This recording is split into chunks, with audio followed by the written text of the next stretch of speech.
tahun setelah Black Panther, Wakanda Forever meraup lebih dari $850 juta di box office global, salah satu sebuah laba Marvel yang paling menguntungkan akhirnya kembali ke layar. Kali ini lewat serial animasi bertajuk Eyes of Wakanda, sebuah antologi berani yang melintasi garis waktu Wakanda selama berabad-abad. Gaya yang dihadirkan cukup berbeda dari yang biasa kita lihat di Marvel. Setelah X-Men 97 yang bernostalgia, dan Your Friendly Neighborhood Spider-Man yang memadukan gaya komik klasik dengan animasi 3D, kini Eyes of Wakanda tampil seperti perpaduan antara seni Afrika dan gaya animasi kelas atas ala Arkane. Bebas, kreatif, dan penuh eksperimen, itulah kenapa lini animasi MCU terasa lebih segar dibandingkan versi live actionnya yang semakin homogen. Sebagai serial antologi, Eyes of Wakanda menjelajahi sejarah Wakanda lewat 3 era, dari tahun 1200 sebelum Masehi, lanjut ke 1400 Masehi, hingga akhir abad ke-19. Konsepnya menarik, apalagi buat kita yang penasaran bagaimana kemajuan Wakanda dibandingkan dunia nyata. Sayangnya, teknologi super canggih yang mereka tunjukkan di era ribuan tahun lalu malah terasa agak berlebihan, bahkan buat Wakanda. Akting suara para pengisi suara tergolong baik. Penggunaan karakter-karakter baru juga memberi angin segar karena tidak terbebani kehadiran tokoh-tokoh besar MCU.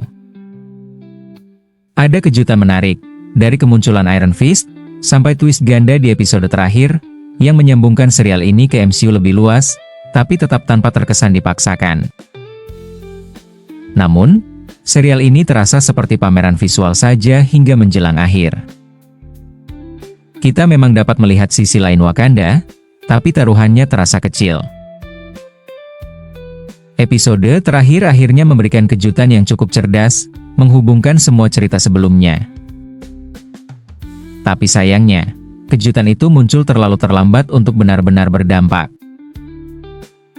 Dan ya, episode itu juga melanggar beberapa aturan dunia MCU yang mungkin hanya akan dipedulikan oleh fans garis keras. Tapi tetap saja, aturan tetap penting, apalagi di semesta yang sudah begitu mapan seperti MCU. Jadi, siapa yang cocok menonton Eyes of Wakanda?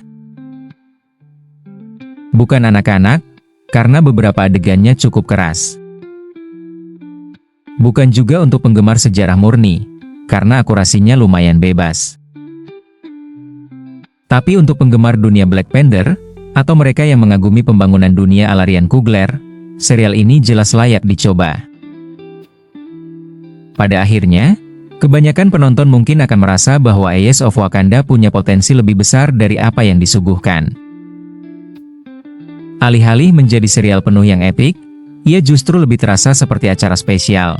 Visualnya luar biasa, ceritanya cukup menghibur, tapi kurang dalam untuk benar-benar membekas. Nah, kira-kira gimana geng menurut pendapat kalian? Coba tulis di kolom komentar ya. Jangan lupa like, share, dan subscribe untuk video menarik lainnya. Sampai jumpa di video berikutnya.